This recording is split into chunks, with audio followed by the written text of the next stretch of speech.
it's the opposite. PACB does not call for censorship. They're very strategic, specific.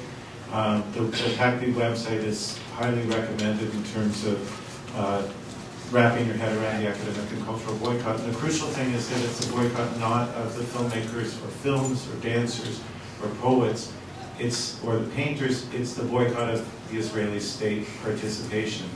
So that's a crucial thing that we can all help get the word out, because I think that really changes debate around boycott. All sorts of people who are hardwired to oppose censorship have real struggles with boycott, and I think that getting that message out is crucial. And then finally, I think creating works, getting a new generation to create works around boycott, and using the vocabularies available from DIY technologies and collaborative and collective and web-based and YouTube-based, keep them getting up on YouTube. So. Okay,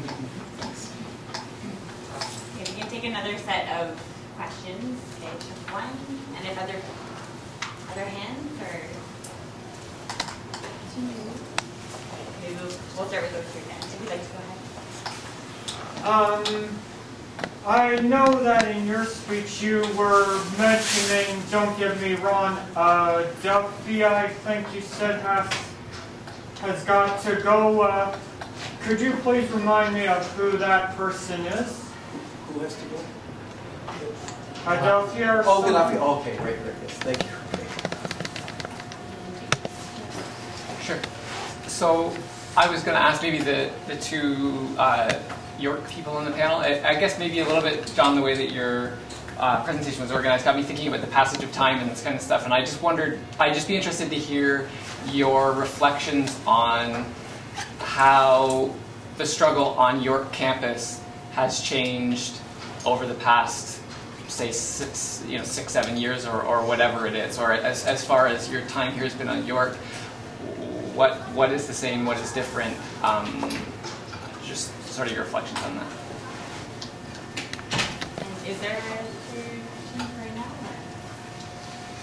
We'll go ahead with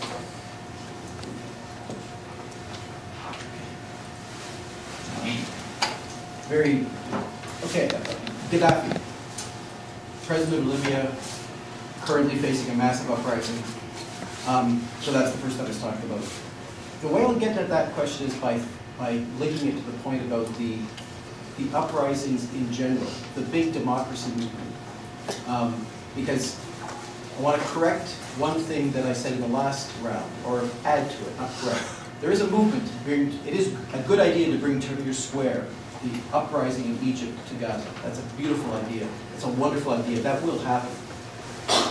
But it's also important to know that the Arab democracy movement, the uprising now, has its roots in the intifadas in Palestine, Intifada 1, Intifada 2, and the Palestine uprising.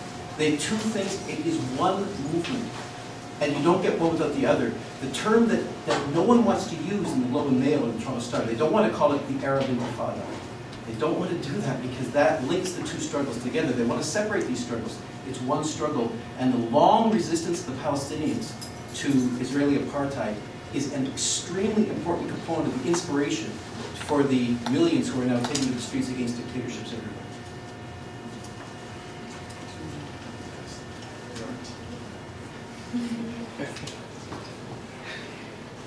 I think there's people, others in the room who could have probably addressed that question better. I do think there have been a few key elements in shifts or changes. One, of course, being the changing of the guard from Marsden to Shortbury. Again, I don't know that I can add much to a faculty perspective.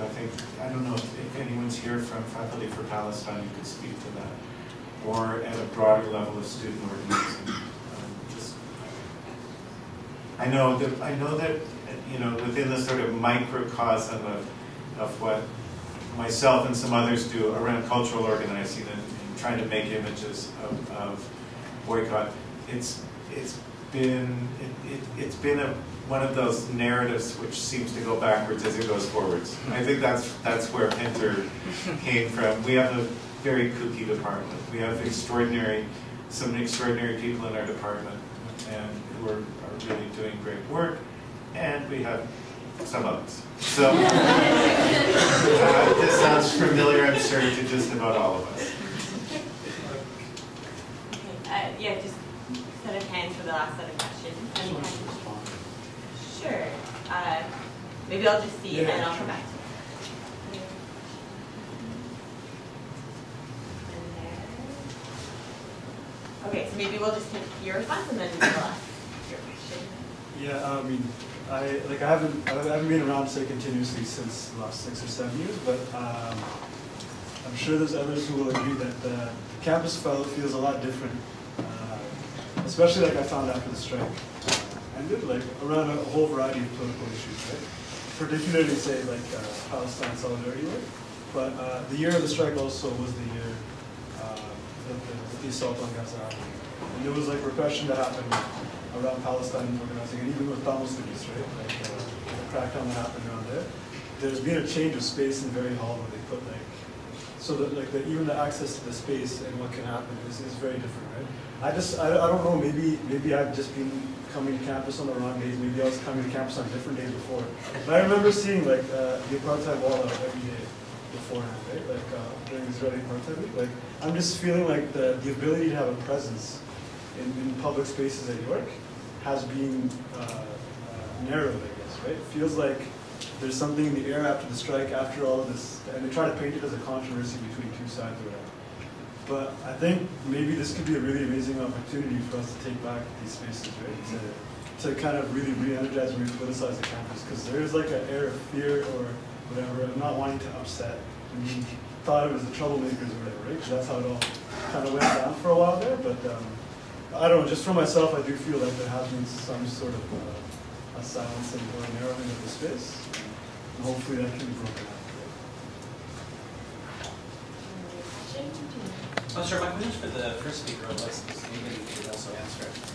You spoke about in the 70s when you were involved in struggles against South African apartheid, struggles against Pinochet, struggles against the Greek dictatorship. I was wondering if you could elaborate a bit on the kinds of resistance that you encountered on those struggles and the kind of arguments that were mobilized against those struggles by the establishment. If you could draw any links between those arguments and current arguments, I'd be really interested.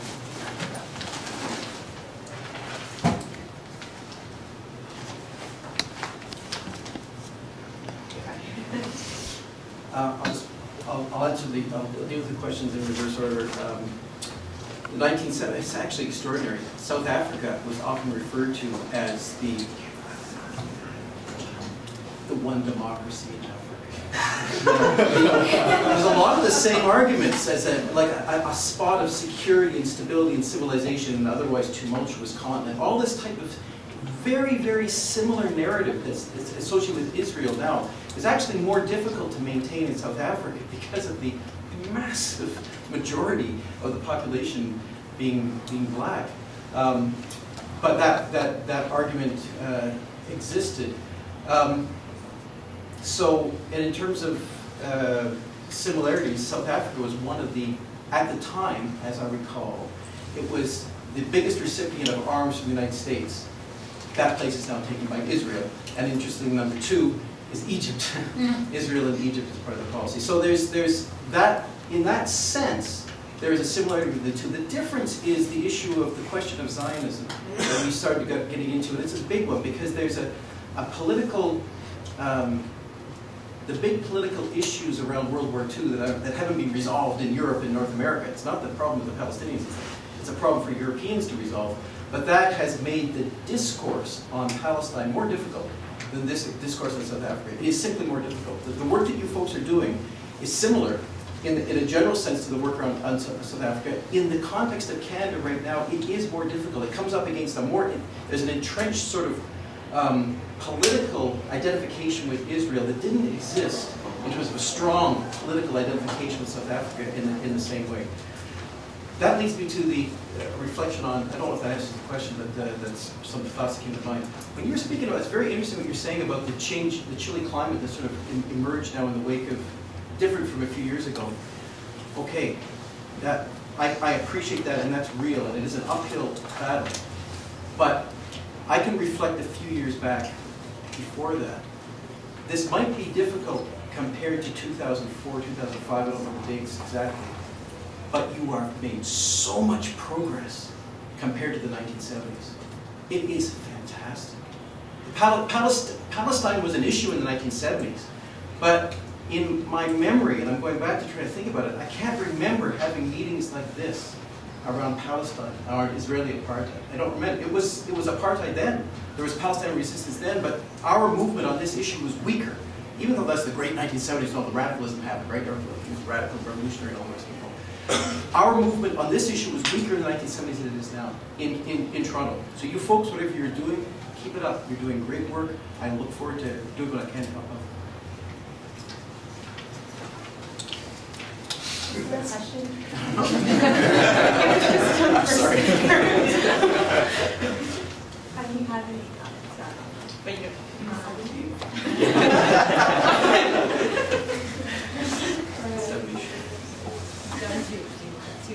Well, yeah, I mean, our topic is, in part, is York and culture, and I think I'm glad you brought up Barry Hall because the first time I saw those weird boxes, I thought, oh man, it's a garage sale for some used office dividers that you need to get rid of. It keeps looking better and better. But I mean, it seems to me Barry Hall is this symbol that's been rightly identified, especially by student activists, as space we need to take back. And I think one useful place to begin can be the architect's statement. It's a wonderful visionary statement about we imagine Barry Hall as a place where the students, the faculty, staff, the community gather to debate and discuss and raise their voices. And I think we need to start raising our voices in tribute to the architect's vision in our own. And we can use megaphones.